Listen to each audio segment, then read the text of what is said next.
अस्सलाम वालेकुम बेटा, हमारा आज का टॉपिक है रिपेयर ऑफ ब्रोकन बोन्स। देखें, हमारी जो बोन्स है ना वो बहुत स्ट्रांग होती हैं। मतलब हमारी बॉडी को प्रॉपर तरीके से सपोर्ट कर रही हैं, मूवमेंट करा रही हैं, इसके अलावा हमें शेप दे रही हैं। लेकिन अगर फिर भी कोई प्रॉब्लम होता है, हम कहीं से गिर जाते हैं या एक्सीडेंट वगैरह हो गया विद ऑटोमोबाइल, या हम कहीं से को गिर गए, या अगर हम देखें ओल्ड एज में वैसे भी हमारी बोन्स जो होती है ना वो वीक होती हैं, तो बोन्स में फ्रैक्चर हो सकता है। फ्रैक्चर, तो अगर कोई फ्रैक्चर हो गया है तो उसको ट्रीट करना चाहिए। तो उसका जो इलाज है वो होता है रिडक्शन। ये केमिस्ट्री वाली रिडक्शन नहीं है। यहाँ पे रिडक्शन का मतलब होता है कि एक हड्डी टूट गई है ना, उसके दो हिस्सों को दोबारा मिला देना है। लेकिन रिडक्शन से पहले हम एक काम करेंगे जिसे बोलते हैं रीअलाइनमेंट। रीअलाइनमेंट का मतलब होता है कि लेट सपोज जैसे मेरे दोनों बाजू अगर ठीक हैं तो ये बराबर हैं। अगर कोई किसी में मतलब साइड पे कोई बोन वगैरह टूट गई है तो उसका साइज आगे पीछे होता है। तो सबसे पहले हम क्या करते हैं, हड्डी को अपनी जगह पे फिक्स करते हैं। फिक्स जब करेंगे तो उसका फिर शेप जो कि बिल्कुल ठीक रहेगी, इसे हम लोग बोलते हैं रीअलाइनमेंट। रीअलाइनमेंट के बाद हम क्या कर देंगे, उसको करेंगे रिडक्शन। रिडक्शन क्या है? ये ट्रीटमेंट है बेसिकली। इसका मतलब ये होता है कि एक हड्डी के जो दो पीस बन गए, तीन बन गए, तो उनको अपनी जगह पे दोबारा लगा देना, इसे बोलते हैं रिडक्शन। और रिडक्शन की दो टाइप होती हैं। एक हमारे पास है क्लोज रिडक्शन और दूसरी है ओपन रिडक्शन। जैसे कि नाम से भी जाहिर है, क्लोज रिडक्शन मतलब एक हड्डी टूट गई है, कोई ऑपरेशन वगैरह नहीं होगा। और जैसे कि आप लोगों ने सुना भी होगा कि कुछ लोग होते हैं हड्डी बांधने वाले। इसको बोलते हैं कि अगर कोई बोन हमारी टूट गई है तो हम किसी फिजिशियन के थ्रू, किसी एक्सपर्टीज के थ्रू उसको दोबारा हाथ के जरिए उसको दोबारा जोड़ के उसके ऊपर कोई पट्टी वगैरह कर देंगे, और ये हमारी कहलाती है क्लोज रिडक्शन। जबकि दूसरी है ओपन रिडक्शन। ओपन रिडक्शन के अंदर बेटा ये मुकम्मल तौर पे क्या होगा, सर्जरी होगी। मतलब ऊपर से गोश्त वगैरह को काटेंगे और हड्डी को जाके देखेंगे और अंदर उसका जो भी पोर्शन टूटा पड़ा है उसको दोबारा आपस में मिलाएंगे with the help of pins and wire. मतलब कोई छोटी मोटी कोई पिन्स लगाएंगे या कोई वायर वगैरह लगाएंगे, तो कोई तार उसको जोड़ देंगे और इसको हम लोग नाम दे देंगे ओपन रिडक्शन।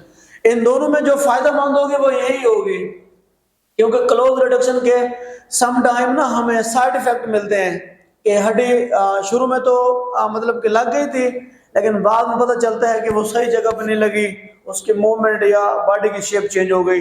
तो सबसे जो बेस्ट है वो हमारे पास ये है। अच्छा, चाहे आप लोग ये वाला प्रोसेस परफॉर्म कर रहे हो चाहे ये वाला कर रहे हो, इन दोनों के बाद आप लोगों को एक और काम करना पड़ता है, वो होता है इमोबिलाइजेशन। इसका मतलब है कि हड्डी को आप लोगों ने मुकम्मल तौर पे एक जगह पे साकिन करना है। वो सम टाइम तुम लोगों ने देखा होगा, कुछ लोग अपने बाजू वाले साइड पे एक वो मतलब कि उन्होंने एक वो पट्टी में सी लगाई होती है जिसको हम लोग बोलते हैं पुलिस लाइन कहते हैं। तो उसका बेसिकली पर्पस यही होता है कि हम हड्डी को क्या करें, बिल्कुल साकिन कर लें। तो साकिन करने को हम लोग बोलते हैं इमोबिलाइजेशन। अब एक चीज और सुनते जाओ जो कि बहुत अहम हमारा एमसीक्यूज भी होगा, वो ये है कि हड्डी का जो हीलिंग टाइम है, हीलिंग टाइम मतलब एक हड्डी टूटी है वो कितना टाइम में पहले की तरह ठीक हो जाएगी। उसके जो हीलिंग टाइम है वो तकरीबन 8 टू 12 वीक होते हैं। 8 टू 12 वीक। जैसे कि आप लोगों को पता होगा, इसको आप लोग 2 टू 3 मंथ भी कह सकते हो, 2 टू 3 मंथ। और अगर इसको डेज में कन्वर्ट करना चाहे तो वो भी आप लोग इसके देख लेना। ठीक है, ये हमारा एक छोटा मोटा सवाल आ सकता है कि जो हमारे पास बोन फ्रैक्चर हो गया उसका हीलिंग टाइम कितना होगा। आप लोग इसको अच्छे से नोट कर लोगे, 8 टू 12 वीक, या आप इसका और नाम लिख दो 2 टू 3 मंथ। अब एक चीज और सुनिए जो कि बहुत इंपॉर्टेंट होगी, वो ये है कि ये जो हड्डी टूट गई है ये दोबारा कैसे सेट होगी। इसको जब भी हमने रिपेयर करवाना है तो उसके 4 स्टेप्स हैं। तो जिसमें सबसे पहला हमारे पास जो स्टेप बनेगा, आप इनके नाम पहले ऊपर लिख दो। सबसे पहला है हीमाटोमा फॉर्मेशन, हीमाटोमा फॉर्मेशन। दूसरा है सॉफ्ट कैलस फॉर्मेशन, और तीसरा लिख दो जी बोनी कैलस फॉर्मेशन, और चौथा लिखो remodelling of bone, remodelling of bone. चार स्टेप बताए मैंने आपको। पहला हो गया haematoma formation, soft callus formation, और थर्ड है बोनी कैलस फॉर्मेशन, और एक और कर लो रीमॉडलिंग ऑफ बोन। अगर हम लोग सबसे पहले ये देखें हेमाटोमा फॉर्मेशन, तो जरा एक डायग्राम पे फोकस करो। लेट सपोज हमारे पास ना ऐसे एक बोन है, ये बोन है, और सारे बच्चों को पता है कि हड्डी के दो हिस्से होते हैं, दो हिस्से।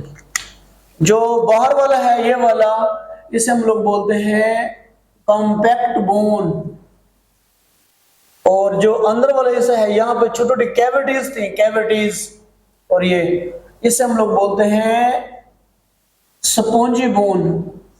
आप लोगों को पहले मैं बता के आया हूं कि जो है ना ये स्पॉन्जी बोन के अंदर ही ब्लड वेसल्स होती हैं, ब्लड वेसल्स। अब देखो लेट सपोज ये हमारे पास ब्लड वेसल है, ये ब्लड वेसल है। अब अगर यहां से हड्डी टूट जाती है यहां से, तो हड्डी के टूटने से साथ में क्या टूटेंगे? Blood vessel. सिर्फ ब्लड वेसल वहीं की नहीं, उस जगह के नहीं टूटेंगे, और इर्द गिर्द के इलाके वाले भी टूट जाएंगे। जब ब्लड वेसल टूटेंगे तो वहां से क्या निकलेगा? ब्लड। और बेसिकली ब्लड वेसल के टूटने से आगे की तरफ जो सारा रूट है वो डैमेज होगा। अब ये जो ब्लड है, ब्लड में आप लोग जानते हो, फर्स्ट ईयर में पढ़ के आए हो, इसमें दो चीजें होती हैं, एक प्लाज्मा है और ब्लड सेल्स हैं। अब ये जो हमारे पास ब्लड है, इसमें जो ब्लड सेल होंगे, ब्लड सेल्स, उन ब्लड सेल को जिंदा रहने के लिए क्या चाहिए? O2। जाहिर बात है जब यहाँ पे रूट सारा डैमेज हो गया तो ये जो ब्लड सेल होंगे सारे ये डेड हो जाएंगे, ये सारे ब्लड सेल मरेंगे due to the deficiency of oxygen. तो जब ये सेल मरेंगे तो ये मिल के वहां पे उस जगह पे बना देंगे एक ब्लड क्लॉट बनाएंगे, ब्लड क्लॉट। इस ब्लड क्लॉट बनने को बोलते हैं हेमाटोमा फॉर्मेशन। इसे क्या बोल देंगे? Haematoma formation. अब देखो ये जो हमारे पास ये बना है ब्लड क्लॉट, ये अंदर वाले साइड बना है, मतलब कि ना इसको हम लोग बोलते हैं इंटरनल ब्लीडिंग। इंटरनल ब्लीडिंग को हम लोग बोलते हैं हेमोरेज। ठीक है, वो कभी आप लोगों ने सुना होगा ब्रेन हेमरेज, तो उसके अंदर भी तो यही होता है, मतलब कि खून बाहर नहीं आ रहा, ब्लड, जब ब्लड बाहर नहीं आ रहा वो सारा अंदर की तरफ पड़ा हुआ है, और इसको हम लोग बोलते हैं मतलब हेमोरॉइड कहते हैं, या इसको और नाम दे दो तुम लोग, हीमोटोमा फॉर्मेशन भी इसको बोलते हैं, ये आपने इसको बोलना है। ठीक है, ये हमारा पहला स्टेप हो जाएगा ये वाला। अब एक चीज और सुनिए, जैसे ही तकरीबन ये बोन फ्रैक्चर हुई है, फ्रैक्चर होने के कोई 2 से 3 हफ्ते के अंदर अंदर ये जो ब्लड वेसल होंगे ना, ये दोबारा ग्रो करेंगे। जब दोबारा ग्रो करेंगे तो यहाँ से ब्लड का जो फ्लो है वो यहाँ से चलेगा, और चलेगा तो यहाँ जो भी डेब्रिस था वो सारा डेब्रिस साफ होगा। अच्छा, पहले एक चीज और भी सुन लोगे कि हेमाटोमा फॉर्मेशन के अंदर जब ब्लड वेसल टूटी थी तो उनसे ब्लड निकला था, और वो ब्लड कर गया था क्लॉट के फॉर्म में, हमने उसको नाम दिया था हेमाटोमा फॉर्मेशन का, और वो जगह स्वेल कर जाएगी और वहां पे काफी हद तक पेन भी होगा। लेकिन बोन के फ्रैक्चर होने के तकरीबन 2 से 3 हफ्ते के बाद, या 2 से 3 हफ्ते के अंदर अंदर क्या होगा, ये ब्लड वेसल दोबारा बनेंगे। ब्लड वेसल बनेंगे तो रूट यहाँ पे दोबारा मेंटेन होगा, रूट मेंटेन होगा तो जो यहाँ पे सारा डेब्रिस पड़ा है वो खून के जरिए साफ होना शुरू हो जाएगा। अब इस वक्त एक काम भी होगा, जैसे जैसे यहाँ पे मतलब कि जो ब्लड क्लॉट है वो कम होगा तो स्वेलिंग भी कम होती जाएगी और पेन भी कम होगा। और क्योंकि अब जो ब्लड वेसल है वो बन गई है, और ब्लड वेसल जब बन गए तो उनमें ब्लड है, और ब्लड के जरिए O2 भी आ रहा है, सारे सेल प्रॉपर तरीके से यहाँ पे काम कर रहे हैं। इस वक्त ना, इस वक्त इस साइड पे फ्रैक्चर साइड पे 2 तरह के सेल भी आएंगे, 2 तरह के सेल, आप इनके नाम लिख दोगे। एक हमारे पास होगा फाइब्रोब्लास्ट सेल, और दूसरा नाम ले लोगे ओस्टियोब्लास्ट सेल। जैसे कि सारे बच्चों को पहले मैं बता के आया हूं कि फाइब्रोब्लास्ट वो सेल होंगे जो यहाँ पे मतलब कि कार्टिलेज बनाएंगे और फाइब्रस कार्टिलेज, और जबकि जो ओस्टियोब्लास्ट होंगे और ये हमारे पास बेसिकली ये बोन फॉर्मिंग सेल होते हैं। अब ऐसे अगला स्टेप हमारे पास होगा बोनी कैलस। बोनी कैलस ये होगा कि मजीद थोड़ा सा टाइम गुजरेगा, ये जो एक खास किस्म का सेल पीछे पढ़ के आए हो, ओस्टियोक्लास्ट, ओस्टियोक्लास्ट, याद होगा तुम लोगों को, हमने इसको नाम दिया था कार्टिलेज और बोन डिसॉल्विंग सेल। ये मतलब जिस वक्त आप लोग स्टार्ट करोगे ना बोनी कैलस, उसमें तुम लोग बताओगे कि ओस्टियोब्लास्ट और एक और नाम ले लोगे, चलो ओस्टियोब्लास्ट, एक और नाम ले लो ओस्टियोक्लास्ट, ये दो सेल। ओस्टियोक्लास्ट पता क्या करेंगे, जो यहाँ पे कार्टिलेज बना था, कार्टिलेज को ये तोड़ के उसको रिप्लेस करेंगे विद बोन। ठीक है, तो ये चीज आपने नोट कर लेनी है। इसके बाद आप लोग एक थर्ड बल्कि आखिरी प्रोसेस एक और ले लोगे, वो होगा रीमॉडलिंग ऑफ बोन। इसमें पता क्या होगा, मतलब कि हड्डी अब मुकम्मल तौर पर बन गई है, तो आप लोग मजीद न्यूट्रिएंट अच्छे लोगे, और जिससे क्या होगा, आपकी ये जो हड्डी होगी ये एक रीमॉडल बोन होगी। रीमॉडल का मतलब है कि ये वैसे ही बन जाएगी जैसे टूटने से पहले थी। अब आप लोग यहाँ पे देखोगे, यहाँ पे ऐसा ऐसा हेयर भी आना शुरू हो जाएंगे, यहाँ पे न्यूरॉन भी होंगे, और ये जो बोन होगी जो टूटने के बाद दोबारा सेट हुई है, ये पहले की तरह ही हर चीज परफॉर्म करेगी।